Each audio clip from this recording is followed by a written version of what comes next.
everybody. It's good to be back with you again. Welcome to this week's No BS Spiritual Book Club's live video series. And joining me today to share the stories behind the 10 books that influenced him the most on his life path is Reino Gevers, a former news journalist turned spiritual awakening facilitator. A little bit about Reino. He grew up in South Africa's KwaZulu-Natal province, spending much of his early childhood on farms and in nature, interacting with the local Zulu people and bonding with their close connection to Mother Earth. Confronted with the social injustices of apartheid from an early age, Reino chose a career as a reporter for a daily newspaper in Durban. But he left South Africa at the age of 23, went to work for an international news agency in Hamburg, Germany, where he stayed for nearly 20 years. And then later on the brink of a job burnout, he took his first pilgrimage walk on the Camino de Santiago in Spain in 2007. He's now done that walk 13 times, once every year. And he has found them all to be incredible transformational experiences into delving into people rather than news stories. He's written 2 books on the Camino, and he now runs a mentoring and health consultancy business based on the Mediterranean island of Mallorca. Reino Gevers, welcome. Happy to be with you, Sandie. Thank you for joining us, Reino. So, at the very beginning of all of these events, we always ask our guests 2 questions. The first one is, what do books mean to you? And I know that you were very much a bookworm. So tell us a little bit more about what books did for you in your childhood and growing up. Okay, as you might know, South Africa got television the first time in 1976. And we grew up without any TV, which was a great blessing in retrospect. So I started reading from a very early age, spending most of my evenings reading, and escaped into this fantasy world of books. I spent hours and hours in libraries as a child. And I think to answer that question, books are enormously transformational, especially in our time. It's much like nourishing your mind, just as you nourish your body with good food, you nourish your mind with good books. It makes you what you are, essentially, I think. And this is why I find your show so fantastic. Defining what really makes out a good book. And you know, the more people I speak to, the more of these interviews we do, the more I realize that books are absolutely essential. I mean, how else are we ever going to move beyond the boundaries of our own society and our own lives and really begin to understand others without them? You know, we can watch television, but, you know, I think books give you such an insight. You know, I think about my grandson who won't read a book, just will not read a book. And I keep saying to him, you have no idea what you're missing. You know, Sandie, all those really successful people I know, I mean, not only financially successful, but those people who are really making a change in society are avid readers. They are reading all the time and nourishing their mind with good books. Yeah, well, you said when you did your write-up for us, you said that, you know, all of the books that you had at school, you know, the curriculum, Charles Dickens' Hard Times, Shakespeare's dramas, etc., had a great influence on sensitizing you to the injustices of apartheid in South Africa. So, you know, you may not have had that opportunity otherwise if you hadn't read those books until you were much older. Absolutely. And I did mention in my intro that Cry the Beloved Country by Alan Paton greatly influenced me. That was one of the books that really sensitized me to what was happening in that world around me and opened up other avenues of thinking. Yeah. Yeah, it's so important. So tell us, what was the process like for you having to pick 10? Very difficult, I must say, but a good way of defining those books that really influenced me. I looked at your website and noticed that, oh, there were so many books that I had read that other people chose, but I did then manage to break them down to those 10 books that really had a major influence on my life, and that I continue reading all the time. And they're not in any chronological order, but they're not all essentially spiritual books. In some cases, like Csikszentmihalyi's book on flow, more a self-development book. But as we know, a lot of that is also spiritual in many senses. You know, I've had a couple of people say to me, oh, but the books that influence me the most are fiction. Can I, you know, and they're not necessarily spiritual. And I've had to think hard about that. But I realized that really the title should be inspirational rather than spiritual, because you can get so much inspiration out of novels, and you can learn so much. I think the part is here, that the storytelling part. I think people relate to stories, whether they are true or fictional. That's where things really happen, where you can relate to a personal story. So your list is not in any chronological order, so we'll take it as you gave it to us. And we're going to start with book 1, which is Prayers of the Cosmos, Meditations on the Aramaic Words of Jesus by Neil Douglas Klotz and Matthew Fox. And this book is relatively new, published in 2009. Yes, this book really greatly influenced me.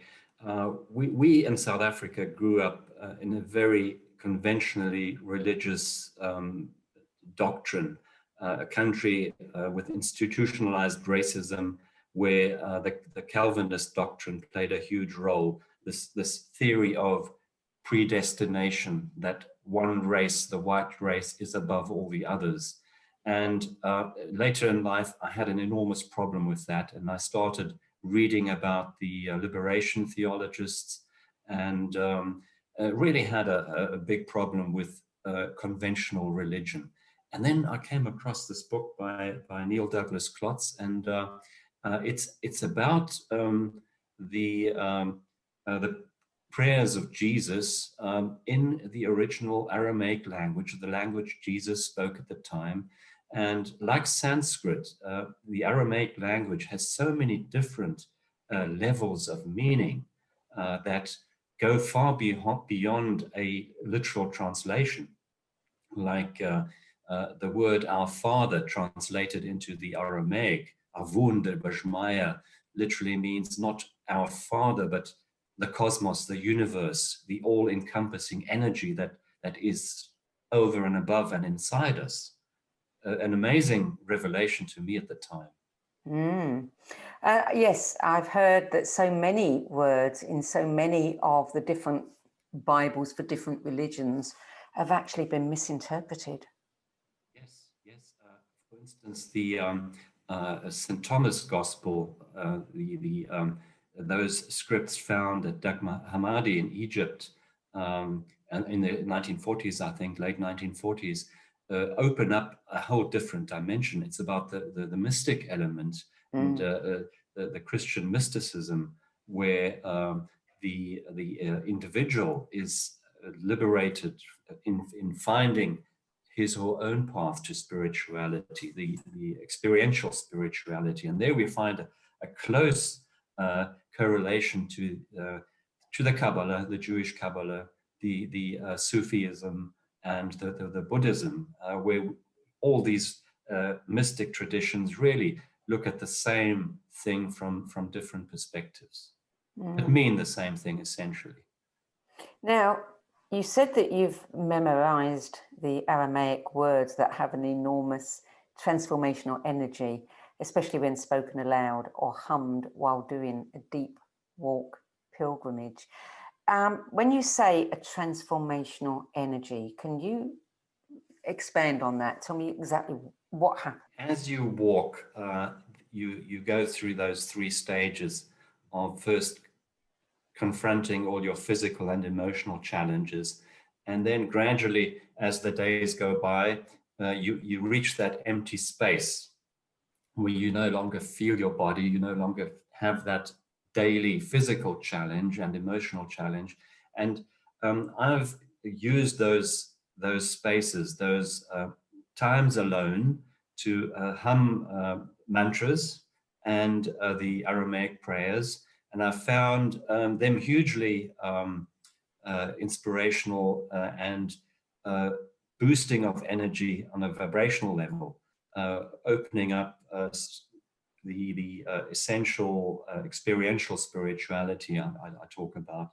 And I don't think one can really verbalize it. It's more an intense feeling that one is at one with the universe. Mm. Clearly, you are in love with walking. Oh, absolutely. As a child, I broke my foot when I fell off a tree. So I had a big problem initially walking long distances. I had a lot of pain in my foot. But then I found after a while that pain just disappeared. And I found this with so many other people walking, that the mind is so much more powerful than the body. If you are seeing people in their mid-80s walking for 500 miles, you think, wow, truly the mind is more powerful than the body. Mm. When you go back, I mean, you've done it 13 times. Do you do the whole 500 miles every time? No, I don't do it the whole 500 miles each time. I do sections, mostly over 3 weeks, where I use the first week to wind down, the middle week to go into the depth of the experience, and then gradually to get myself attuned again to the time after the Camino. Do you go to a different part of the Camino each time, or do you have a favorite space that keeps calling you? Yeah, there are 2 sections of the Camino: the Route Aragonese, which is from Col de Saint-Port along the French-Spanish border, going to Puente la Reina, joining the main Camino Frances. A beautiful route, especially in May, when the Pyrenees are snow-covered and the valleys below are quite warm, with all the energy of spring meeting you. And then the Camino Primitivo from Oviedo, also then joining the main path near Lugo. Also an amazingly beautiful route, taking you up and down mountains, and simply, purely from the nature perspective, 2 routes that are really beautiful. Yeah, you know, by the end of this interview, everybody's going to be signing up. I've been saying that I am going to do this since about 2010.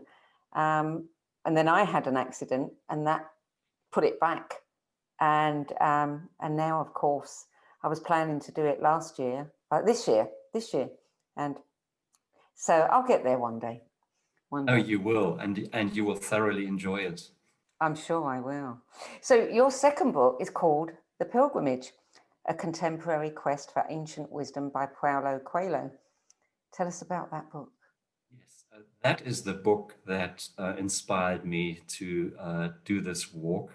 I read it, I think, in one night, and I was more fascinated by Coelho's own process in describing his walk, and being accompanied by his mentor, and his mentor then challenging him to do different rituals, one of them bearing a cross up a mountain. And I thought, wow, I wouldn't be doing that, but I think it was also his way at the time of confronting his own inner demons, and that came through that book pretty clearly. And at that time, I was also facing huge challenges, and I thought, oh, it might be a way of dealing with my own issues in trying this walk. and I did only a short section the first time. Also then read that book again before I walked, and it was really great inspiration. There have been so many books now written about the Camino. I mean, do you read lots of them, or did you in the beginning and then found, there's nothing like your own experience? Yes, very different from my own experience, most of them. Some of them I can relate to because some of them describe the route pretty well, and others are very personal. There are hundreds of books on the Camino. The other one I found quite funny, really, was this book by the German comedian Harper Kerkeling. I'll Be Gone, I think it's called in English. Ich bin dann mal weg in German, which was a bestseller in Germany. And then the following 3 years, the Camino was flooded by German pilgrims, of course. just like the Camino was frequented by a lot of Brazilians for some time after Coelho's book. Yeah, and Americans after Shirley MacLaine's. Yeah. Did you read Shirley MacLaine's book? I did, some time ago. Very esoteric, very new agey, but I think also a very interesting book, opening, I think, different avenues of thinking. Definitely. She goes into a lot of reincarnation stories, yes, her own process of rebirth and reincarnation. Very interesting. Very interesting. Yeah, very indeed. So book number 3, Meister Eckhart, Selected Writings, 1994, that was published. Yes, I chose that book in English, that which is translated from the original sermons by Meister Eckhart in German, which I also read. Now that is another book similar to the one by Neil Douglas Klotz that really did influence me a lot, because it is very much in the same vein as the Aramaic prayers, where there is a lot of talk about uniting the personality with the soul, and what is a soul essentially, and that coming into or uniting your finding connection to your soul is in a way finding connection to the universe, to God, or whatever you may call it, and that essentially the internal process, as opposed to the external process, that happiness is not as a result of external gratification, but essentially on discovering soul purpose. Many people call it the New Age movement, the New Thought movement, really feel like, we've discovered these answers in the last maybe 100 years or so. But I mean, he was a 14th century Dominican monk, and you quoted some of his writing, and you said that he said that man, has to strip himself of all images as a necessary precondition for the inflowing of divine grace. Man proceeded from God, not as an emanation, but by creation, and his highest destiny is to return to him and to be united with him. It is in the innermost of the soul, or spark of the soul, that this union takes place. Now, this is the sort of thing that, we tend to hear more of today than I certainly had never heard of that, except something like that in the last 10, 15, 20 years. But here from the, 14th century, this wisdom comes forth. And, truth is truth, isn't it? Whenever it appears, wherever it appears.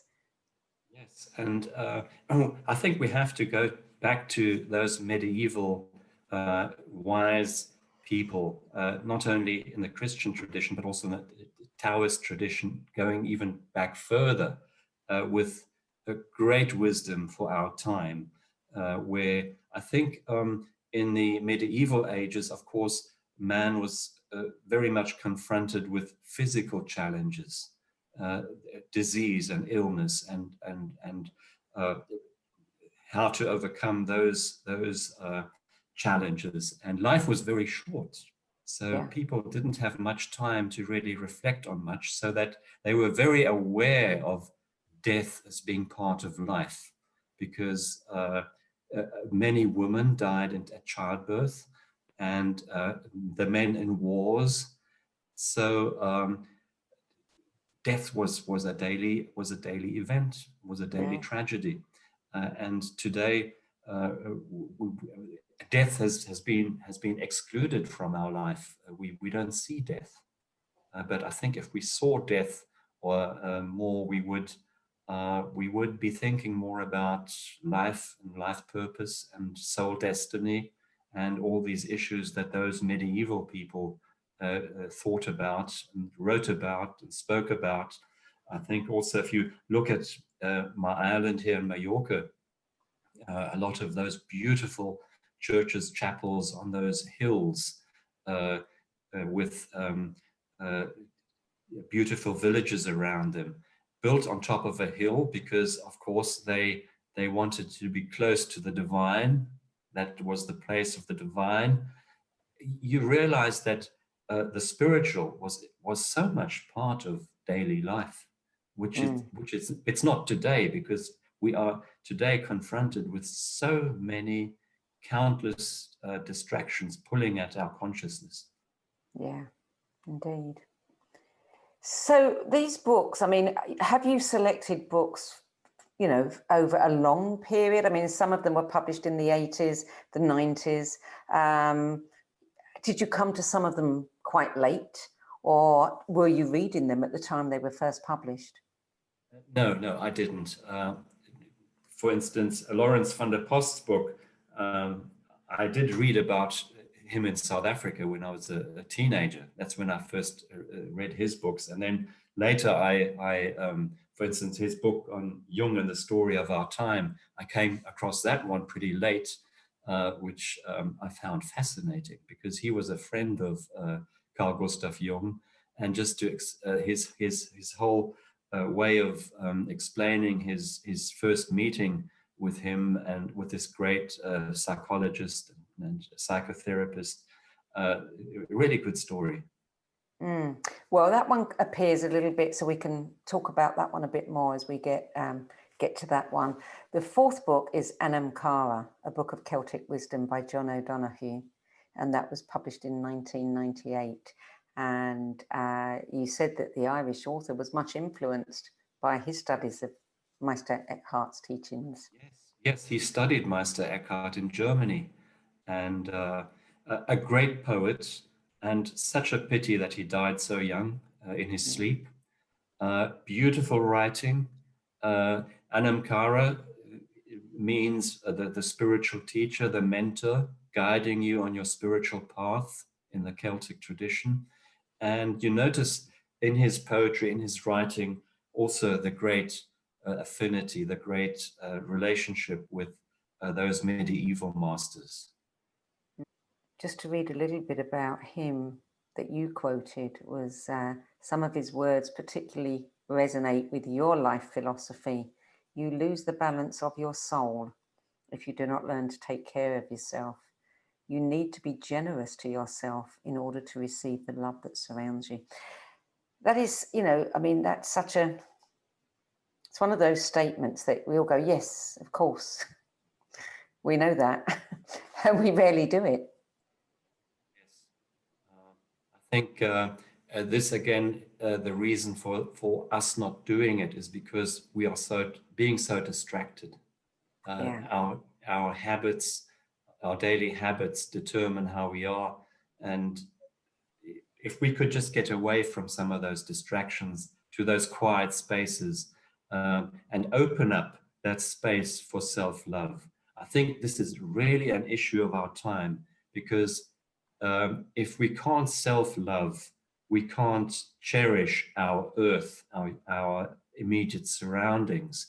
And I think this is why also we have so many relationship problems. You know, so many people that I mentor, they either have problems in their job or they have relationship problems. Mm. And I think that's where it starts, self-love. Yeah, we've If lost you touch. if you can be alone with yourself and love yourself, you can also go into a relationship with the other, and with your environment around you. I think the way we treat the earth is how we treat ourselves, essentially. Yeah. Now, you were an international news journalist, so you were traveling all over the world, and you know, I hinted in our newsletter that you've been present at some major events in our history, which we will talk about. But when you were a news journalist, were you interested in books like these? Were you on any kind of, you know, searching path? Or were you too busy? I was a news addict, to put it quite frankly. I was so enveloped by news stories. I would come home and then still watch CNN before I went to bed, this type of thing. I really caught up by some of the major news events. But then I noticed that so much of what we describe as news is negative. You know, human nature is drawn to the negative, and news journalism is drawn to the negative. And that does something to you, to the mind. And I think this was the reason why I felt so unhappy before I started my walks, that what I was feeding my mind with all this negativity on a daily basis, 24/7, basically. So it must have been quite a revelation to you to find that space and just be alone with yourself. It came out of a pain, because I realized at one point, you just can't continue living like this, because this is not good for you. And what I was far more interested in doing was not doing the actual news story anymore. I wanted the people story. And this is what I'm doing now, because in mentoring others, in doing my workshops, you're dealing with people's stories all the time. Yeah, yeah. Isn't it interesting? Because, you know, we can all relate to what you're saying, and we, you know that we want the good stories. We all crave to hear the good stories. So why is the bad news such a draw? You know, on an individual level, we don't want it, and yet it's more popular than anything. I think this is part of our reptilian, our instinctive mind. It's essential for our survival as a species to look at the negative, to avoid danger in the next village. If we hear from our neighbor that there's a lion that has ravaged the village 2 miles away, we know to take care. But of course, in our modern world, that's no longer necessary.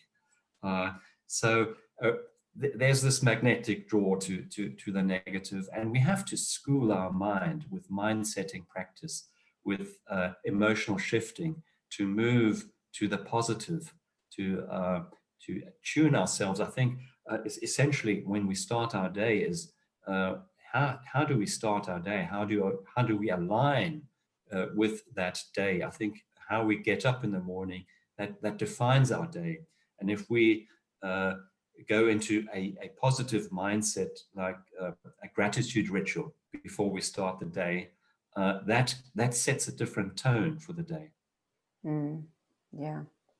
Book number 5 is the one you just mentioned, Jung and the Story of Our Time by Laurens van der Post, published in 1975. Now, we know van der Post in England, or at least a lot of people only know him as somebody who was a great mentor to Prince Charles. Yes.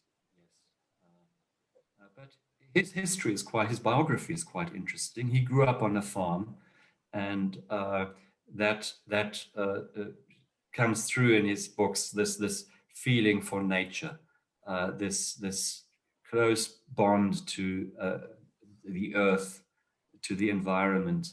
So a very topical book for our times. I think a pity that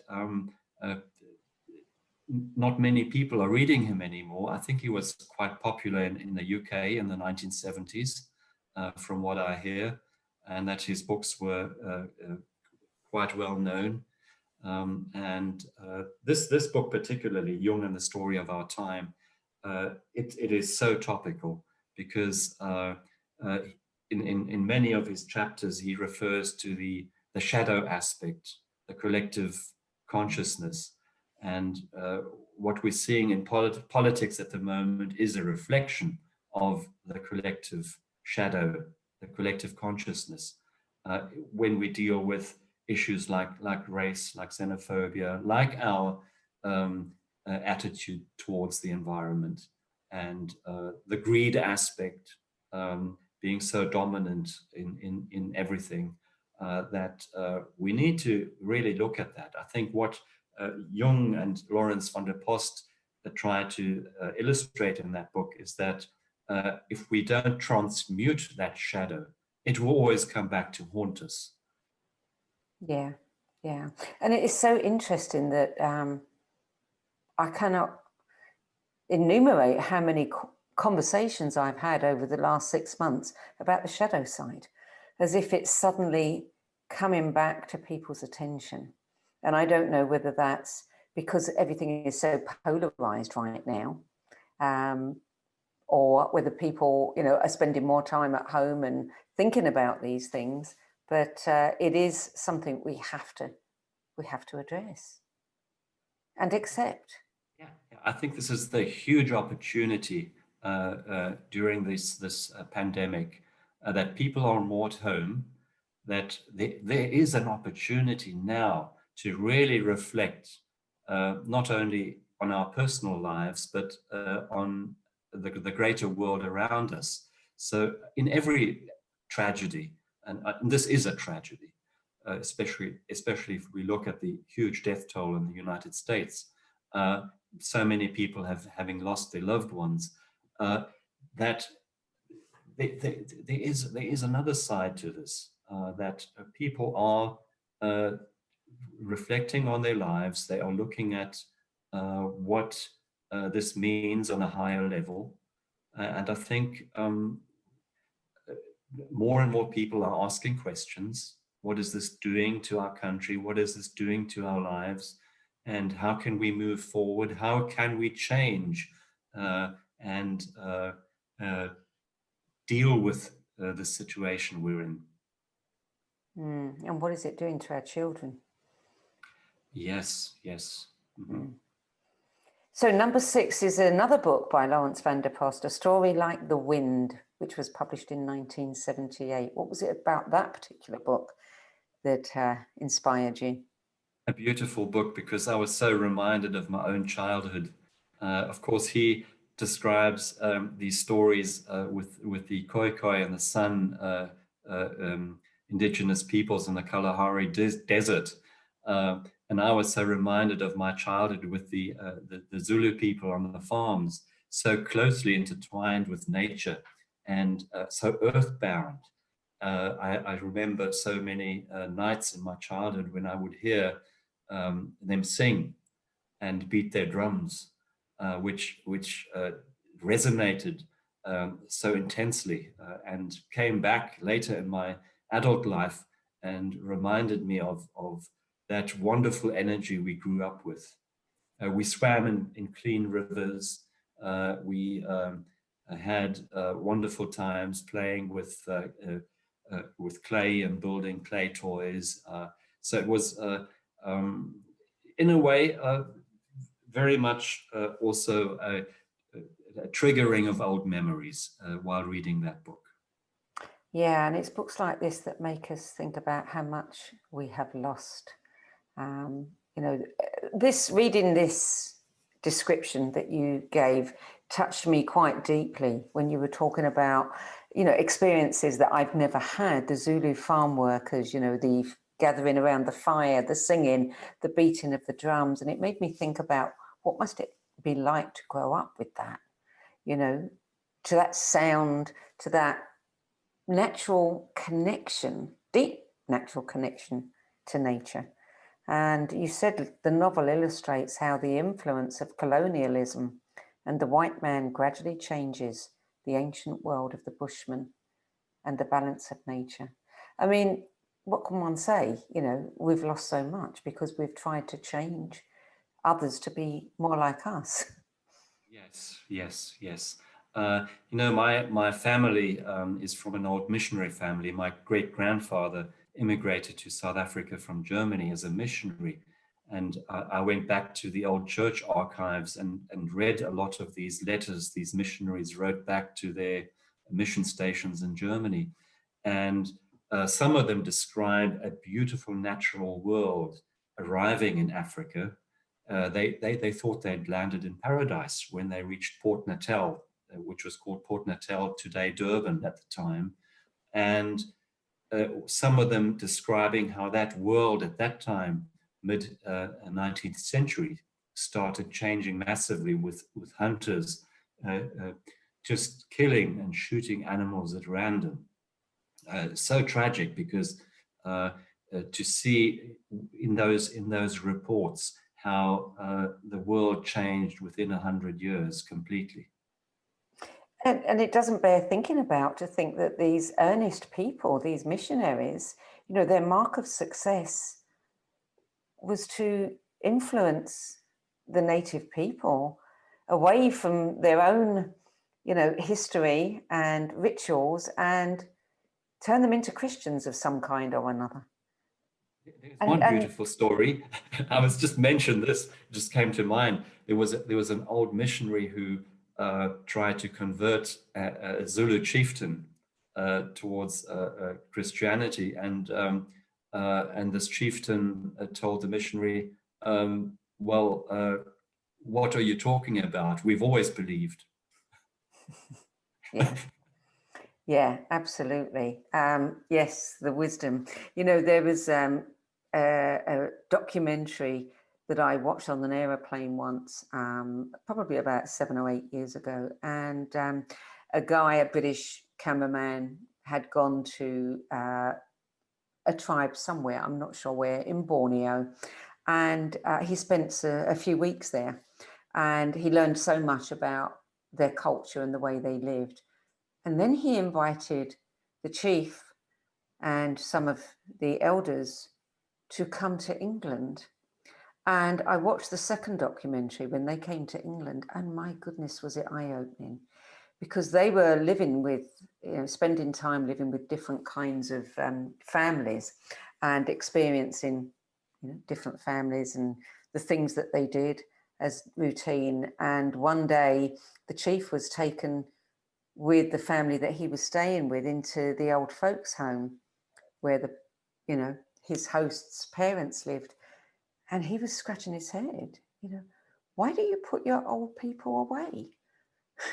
And then when they were taken into the supermarket and he's looking at chicken, you know, on a little polystyrene tray and wrapped in saran wrap, and why do you wrap your food like that? And suddenly, you know, you're thinking, yeah, they're right. They're right. The only thing at the end of it, when they said, is there anything that you would like to take back with you that, you know, you've experienced in England? And the priest who had been taken to an archery as a, you know, a little social event said, well, the only thing I can use is one of those, you know, flights on the arrows. He said, I'll take that back because it will make us more accurate. He said, but I don't want the rest of it. And it was so eye-opening to actually, you know, we don't hear the voices enough, do we? We see our world so differently when we see it through the eyes of others, don't we? And just you telling that story, isn't there such a huge difference between information, knowledge, and wisdom? And experience. Yeah. Yeah. And we are so arrogant in our ways of talking about these so-called indigenous peoples. Well, book number 7 on your list is The Long Walk to Freedom, the autobiography of Nelson Mandela, published in 1995. And you were there when he walked to freedom as a journalist. Tell us about that experience? Well, I met Mandela just, I think it was 3 or 4 months after his release in his home in Soweto. We were a small group of people, and he walked into the room and something changed in that room. I've never experienced that before. And I looked at him and I thought to myself, this man is so free from all type of vindictiveness. He's so free from anger. I mean, he could be so angry. And if you look at Robert Mugabe in Zimbabwe, he was an angry man. And Mandela was the complete opposite, forgiving, kind, emanating this vibrational energy that I've only seen with the Dalai Lama. I was at an event in Hamburg some years ago where the Dalai Lama spoke, and those two people, I think, wow, which just goes to show how we lack in leadership today, the world over. We lack leadership. Mandela was a real leader, and such a pity that he wasn't released much earlier. He could have done so much for South Africa.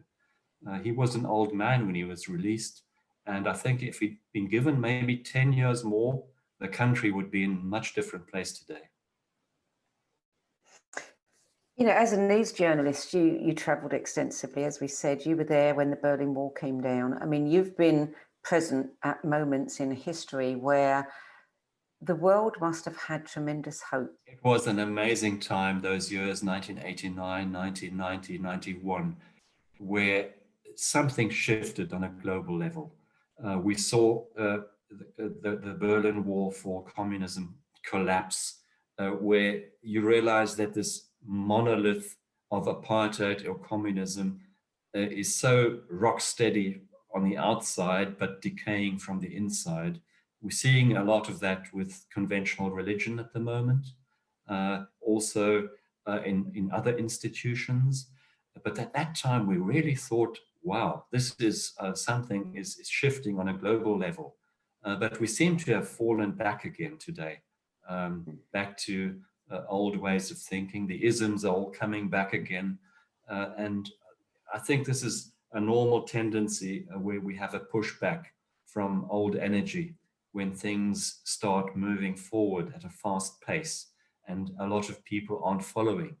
They're seeing their world change so dramatically that they go into fear and they fall back into old ideology, old thinking. Does that disillusion you? In a way it does, but I think you have to take a different time perspective.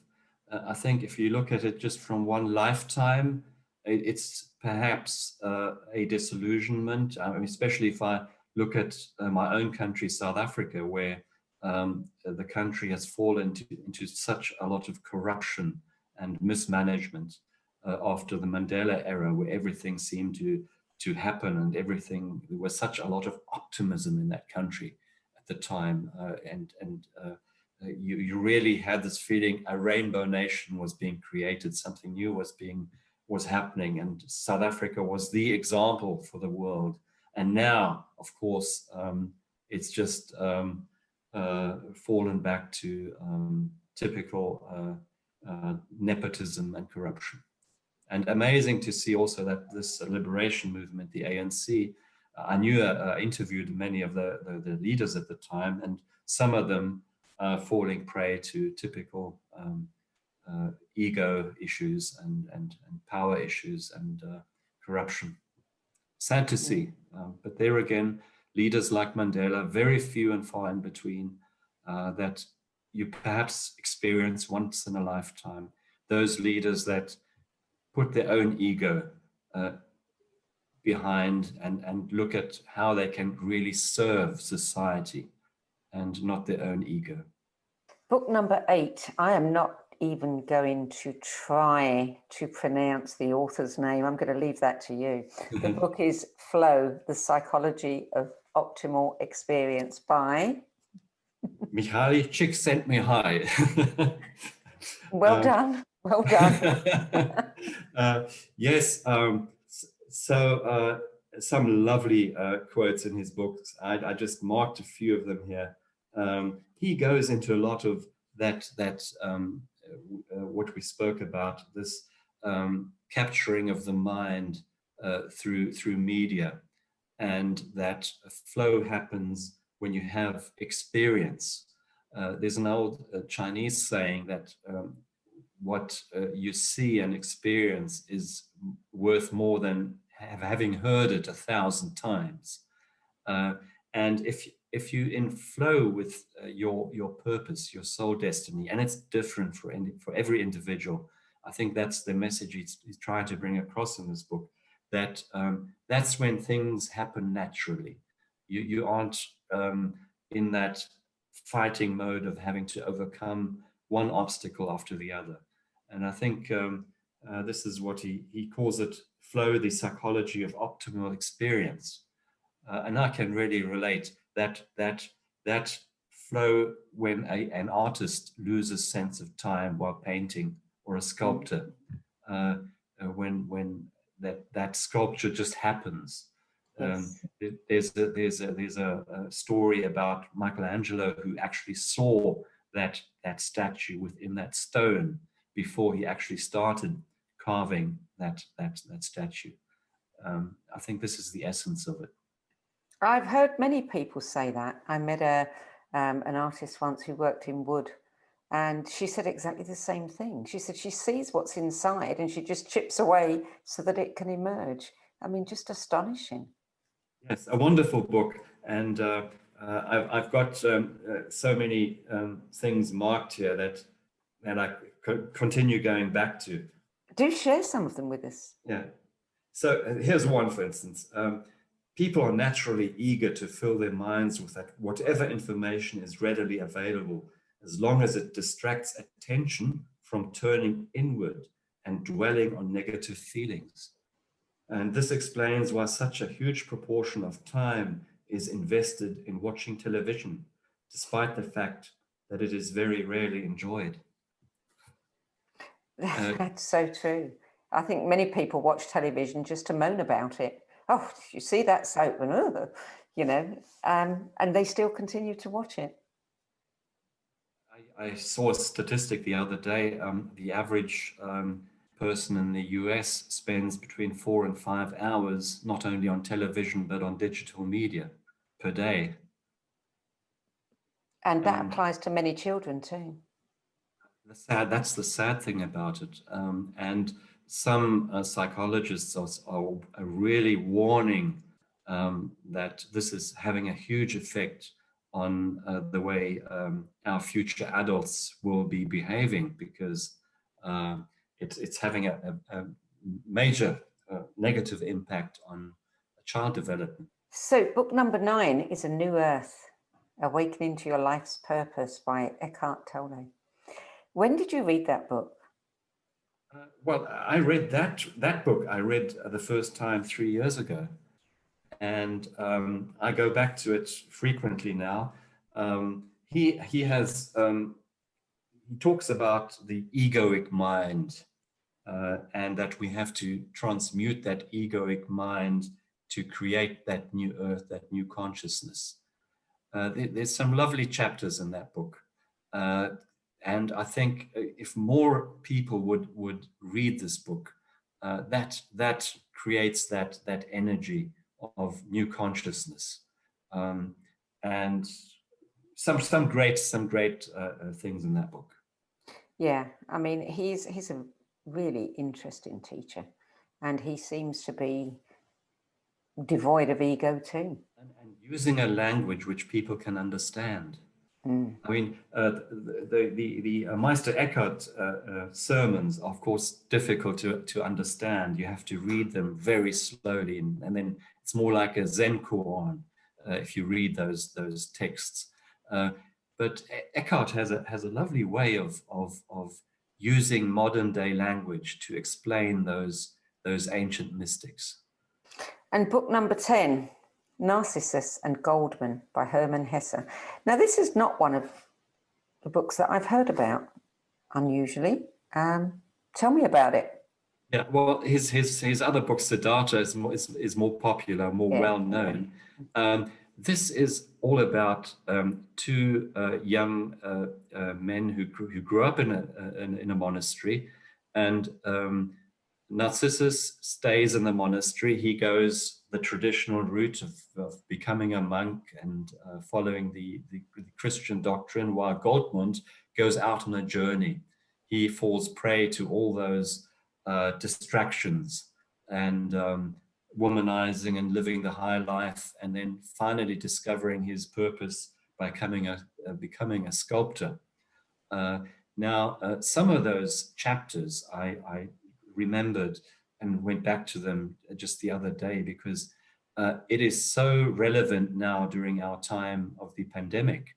And he tells that story of walking through those villages struck by the bubonic plague, with practically entire stretches of land in Central Europe depopulated, and his feelings while walking through those desolate and practically those areas, towns, cities devoid of people. And I thought, wow, this could be happening to us in our modern day, because a virus could kill us all. I mean, this is an acute danger, and this is what happens if you don't um, treat the earth with awareness. If we don't change our attitudes, it's nature fighting back. Do you feel that you are now living your life purpose? Do you feel this is what you were born to do, to be a mentor? Well, I have absolute enjoyment doing it. And I so much more enjoy. I mean, I had some lovely experiences as a journalist, but this was during a time when journalism was different to what it is today. And it took a long time for me to realize that that the calling at the time that I felt as a journalist had changed, that I was spending too much time just in front of a computer, and no longer doing what I had been doing when I was a young journalist, a young reporter in my early days. And I'm so happy when I can help other people in coaching them, in mentoring, to just give them some ideas on how they could just readjust and reattune, realign, and and I'll keep on doing it as long as I can. When you decided to change careers, I mean, you grew disillusioned, you had a difficult time in your life at that point, you walked the Camino. Did you have an immediate aha, I need to change everything and this is what I'm going to do? Or was it a gradual realization over a period of a number of walks that you decided to do what you're doing now? It wasn't that instant aha moment. It did take a while, and it was a lot of inner confrontation with typical challenges like you won't be good enough. You can't do this. It's so different to what you've been doing all your life, and but I had to, at some point, I was feeling so unhappy that I had to really make a complete cut with the media world and change. And the first years were difficult. They weren't easy, but the first 3 years particularly, because I had to start anew right from scratch. But today, I'm really happy how things are going. Absolutely. Yeah. It's very courageous to make that kind of transition. I mean, to go from one career to something so completely different. As you said, it's not easy. You can't do it overnight. So it must be very scary too. It was scary, but I'd like to encourage others, if they're feeling unhappy in a relationship or in the job they're doing. You only have so much time in your life. And do you want to spend the last years of your life with regret of what you haven't done, what you could have done? You and I did an interview a few weeks ago that was broadcast, I think it was a week, 2 weeks, on Own Times, and we were talking primarily about your journey and about the Camino and about your books and the work you're doing now. And there was something you talked about, how exploring the ancient pilgrimage paths in northwestern Spain is becoming a popular crash course in self-development. And you talked about walking into the authentic self. Explain to us what that means. What I think Eckhart Tolle talks about, letting go of the ego. I think those flat on the ground moments when you feel you can't continue walking, you're feeling totally alone and exhausted physically and emotionally. That's the moment when spiritual growth happens. Could be a kind of dark night of the soul experience for some people. Oh, and it can is. be And quite, painful. yeah. Well, I've had those moments on the Camino, these really dark soul of the night moments. And I've been very grateful for those moments because they opened up new avenues. This is what I said earlier about those flat on the ground moments where you're out lying in the dust and feeling sorry for yourself. And then something happens. That's when something happens. You lose your ego, and you're then opening yourself for that authenticity, that experience. Do you feel that you would be doing what you're doing now if you hadn't taken that first walk on the Camino? I don't think so. You don't think you would? Where do you Yeah. think you would be? Probably still as a newsman. Still unhappy? And still unhappy. Yeah. Yeah. Well, when that feeling comes calling, we've got to say yes to it, haven't we? Yeah. So we always ask people, out of your 10 books, if you had to give one of these to somebody who considered you to be a mentor for them, to help them along their life path or help their understanding, expand, their thinking, which of these books would you choose to share? I think Eckhart's A New Earth, which is a good, easy read.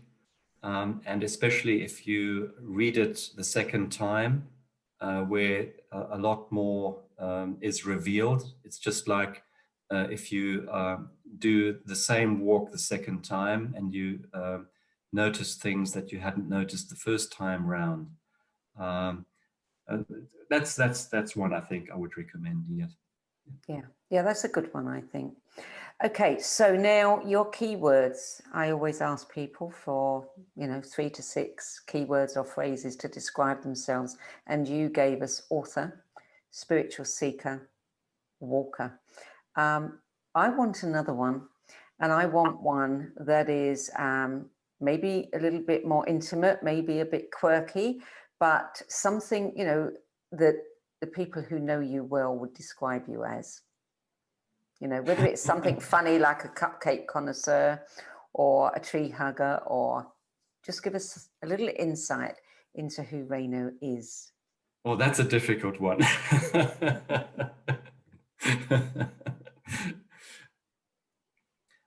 I would probably describe myself as a cosmopolitan.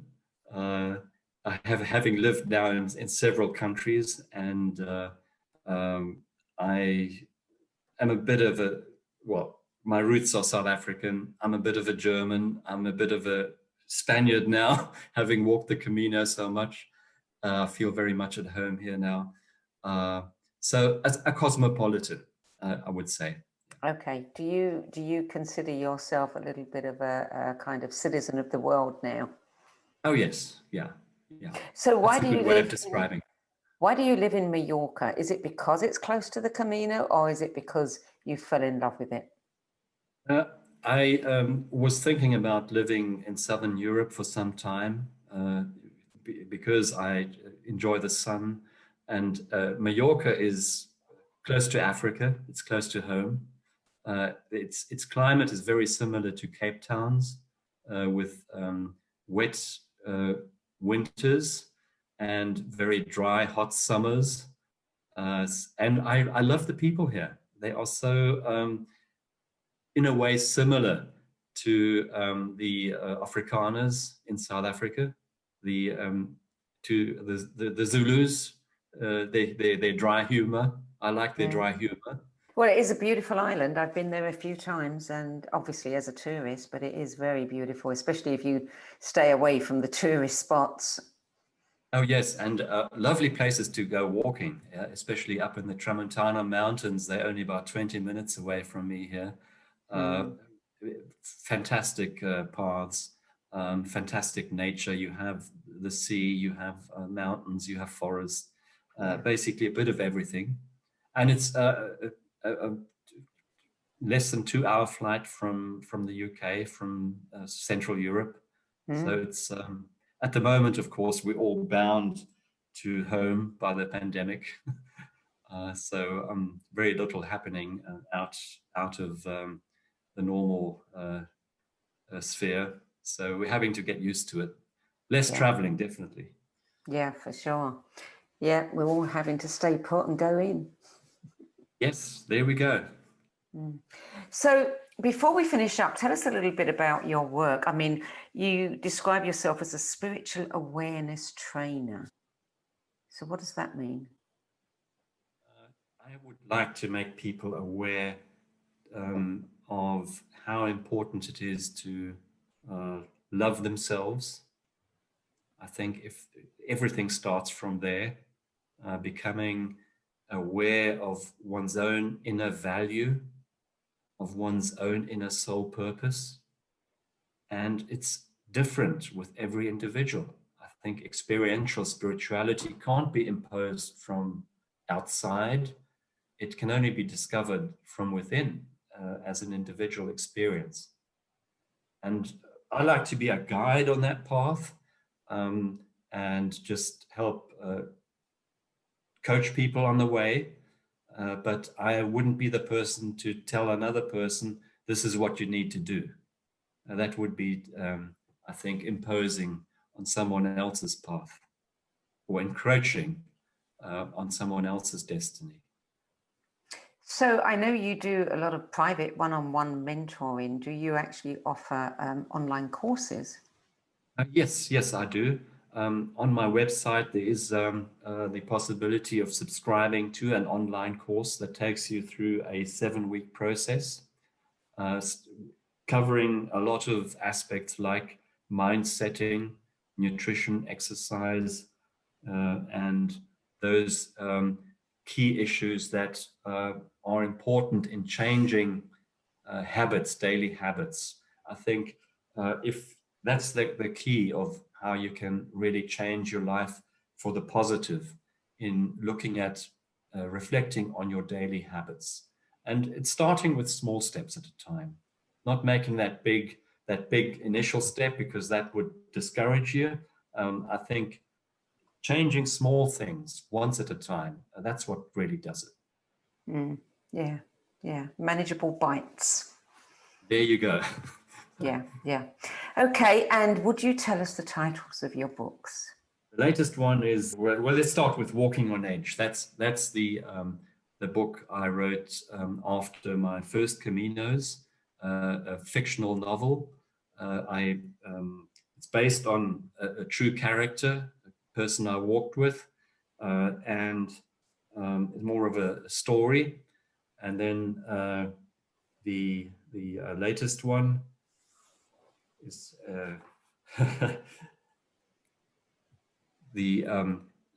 is based on the essential lessons that people make on the Camino, that I made on the Camino, and that are so important about when we're talking about changing habits. This is what you need to look at. The Camino, you know, everybody says it's such a transformative experience. Do you know anyone who's done it and at the end of it said, well, nothing's changed? A couple of people actually say, no, nothing happened. Nothing happened. Okay. And then months later, they would say, wow, I've been dreaming about certain things. And then months later, they would turn their life around.